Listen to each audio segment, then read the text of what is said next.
Halo teman-teman, perkenalkan kami dari kelompok 9. Sebelum mulai percobaan, kita perkenalan dulu satu persatu.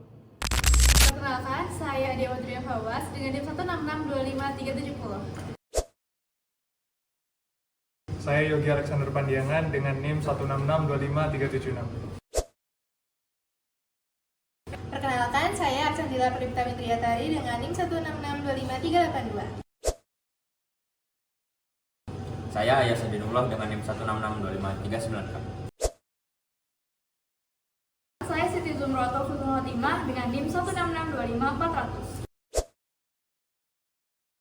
Saya Rizka Imelda dengan NIM 166254006. Perkenalkan, nama saya Hanifah Mastiawan dengan NIM 1662541. Dan saya Diovani Syarifah Farizi dengan NIM 1662538. Halo semuanya, jadi di sini untuk PBL kali ini kita ditugaskan untuk menentukan rapat massa dari minyak. Langsung aja ke teori dasar. Yang pertama ada rapat massa. Jadi rapat massa ini biasa kita kenal dengan sebutan massa jenis atau rho, didefinisikan yaitu sebagai rasio antara massa suatu zat terhadap volumenya. Dan setiap fluida ini memiliki rapat massa yang berbeda-beda, yang dapat kita rumuskan sebagai berikut, yaitu rho sama dengan massa per volume. Dalam percobaan ini, fluida yang kita gunakan ini ada dua, yaitu pertama ada air suling yang digunakan sebagai referensi dengan massa jenis yang sudah diketahui yaitu 1 gram per cm kubik, dan minyak ini nantinya akan yang kita cari sebagai fluida yang akan kita cari nilai rapat massanya. Lanjut untuk teori dasar yang kedua, yaitu hukum Hooke. Jadi di percobaan ini kita memanfaatkan karet gelang sebagai pegas sederhana, di mana berdasarkan hukum Hooke, jika sebuah benda elastis itu kita tarik oleh suatu gaya selama masih dalam batas elastisnya, maka pertambahan panjang benda tersebut itu nanti akan berbanding lurus dengan gaya yang akan diberikan. Dan kita dapati rumus yaitu gaya sama dengan K kali delta X, yaitu K sebagai konstanta pegasnya. Selanjutnya mengenai penurunan rumus akan dijelaskan oleh teman saya. Baik, selanjutnya saya akan menjelaskan penurunan rumus untuk perhitungan. Pada bagian ini, kami menurunkan rumus yang digunakan dalam percobaan. Kondisi sistem berada dalam keadaan setimbang, sehingga resultan gaya atau sigma F ini sama dengan 0. Gaya yang bekerja adalah gaya pegas dan gaya berat fluida. Maka, gaya fluida sama dengan gaya pegas. Gaya pegas dapat dituliskan sebagai K dikali delta X, sedangkan gaya fluida dapat dituliskan sebagai massa dikali percepatan gravitasi. Karena massa fluida dapat dinyatakan sebagai rho dikali A dikali H, maka persamaan menjadi K dikali delta X sama dengan rho dikali A dikali H dikali gravitasi, dikali percepatan gravitasi. Selanjutnya, persamaan ini disusun ulang sehingga diperoleh delta X sama dengan A dikali H dikali gravitasi dibagi K dikali rho.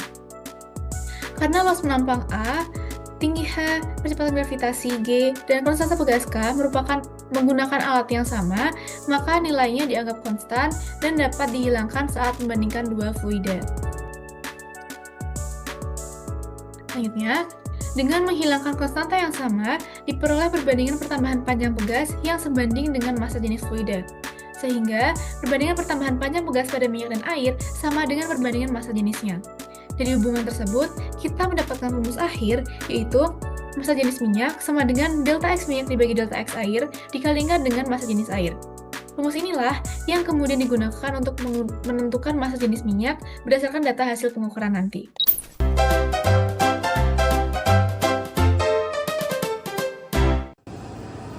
Halo semuanya, di sini kami akan menjelaskan alat dan bahan yang dipakai dalam percobaan ini. Yang pertama ada solasi, kemudian ada karet gelang, kemudian ada penggaris yang digunakan untuk mengukur ketinggian dari air dan juga minyak.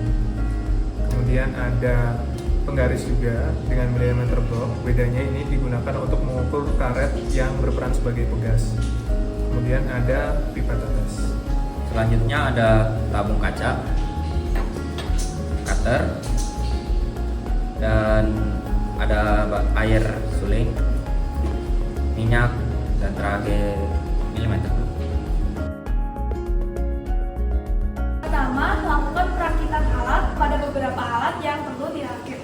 Kita butuh selatip dan penggaris, lalu milimeter block. Atur ukuran milimeter block sesuai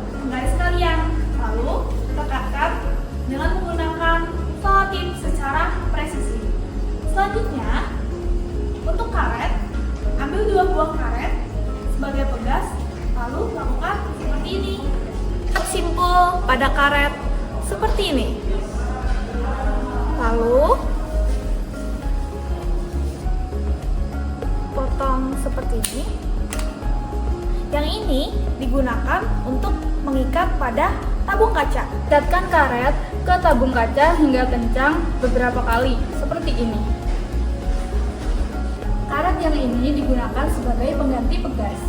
Lalu, untuk panjang karet awal, ukur seperti ini dan tentukan titik 0. Kami menentukan titik 0 pada simbol karet. Masukkan air ke dalam tabung kaca sebanyak 5 cm, 10 cm, dan 15 cm. Lakukan hal serupa pada minyak agar kita bisa menghitung rapat mata minyak. Jika terdapat kekurangan atau kelebihan ketinggian pada air atau minyak, gunakan pipet kaca untuk menyesuaikan ketinggiannya.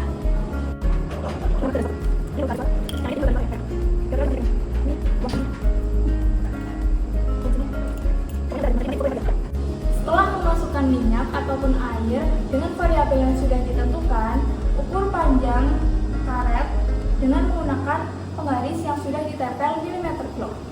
Setelah melakukan 3 kali pengukuran pada minyak dan air, kami mendapatkan data percobaan sebagai berikut.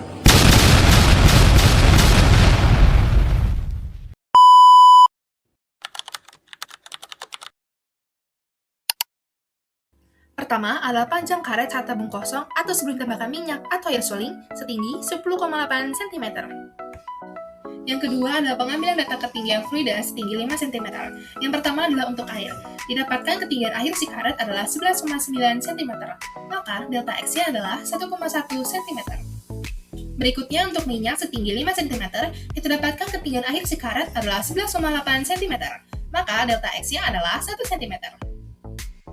Lalu untuk ketinggian air setinggi 10 cm, didapatkan bahwa ketinggian akhirnya adalah 12,6, maka delta X-nya adalah 1,8 cm.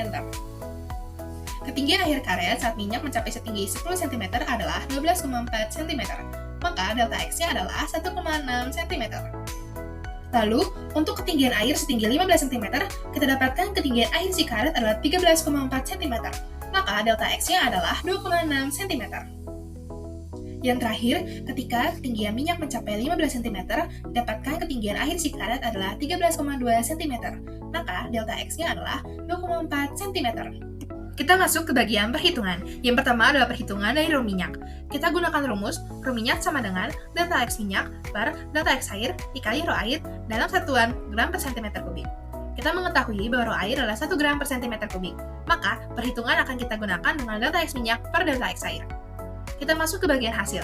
Setelah pengambilan data ke-1, yakni H fluida sama dengan 5 cm, delta X minyak adalah 1 cm, dan delta X air adalah 1,1 cm. Maka rho minyak didapatkan 0,9090 gram per cm kubik. Selanjutnya adalah saat fluida mencapai ketinggian 10 cm. Kita dapatkan delta X minyak adalah 1,6 cm, dan delta X air adalah 1,8 cm. Maka rho minyaknya adalah 0,8888 gram per cm kubik. Dan terakhir adalah saat ketinggian mencapai 15 cm. Delta X minyak adalah 2,4 cm dan delta X air adalah 2,6 cm. Maka rho minyaknya adalah 0,9230 gram per cm kubik. Maka rho minyak rata-rata adalah 0,9066 gram per cm kubik. Selanjutnya kita masuk ke bagian perhitungan galet. Kita mengetahui bahwa massa jenis atau rho minyak goreng umumnya berkisar 0,91 sampai 0,93 gram per cm kubik. Kita ambil acuan 0,91 gram per cm kubik. Nah, rumus dari galet persen adalah nilai mutlak dari nilai eksperimen dikurang nilai sebenarnya dibagi nilai sebenarnya dikali 100%. Kita masukkan dengan nilai eksperimen 0,9066 dan nilai sebenarnya 0,91. Nilai mutlak dari 0,9066 dikurang 0,91 dibagi 0,91 dikali 100%, jadi nilai mutlak dari minus 0,0034 dibagi 0,91 dikali 100%. Maka kita dapatkan galet persennya adalah 0,3736%. Sekian video pemaparan kami. Semoga pemaparan kami tadi bermanfaat buat kalian semua. Terima kasih sudah menyaksikan. Dadah!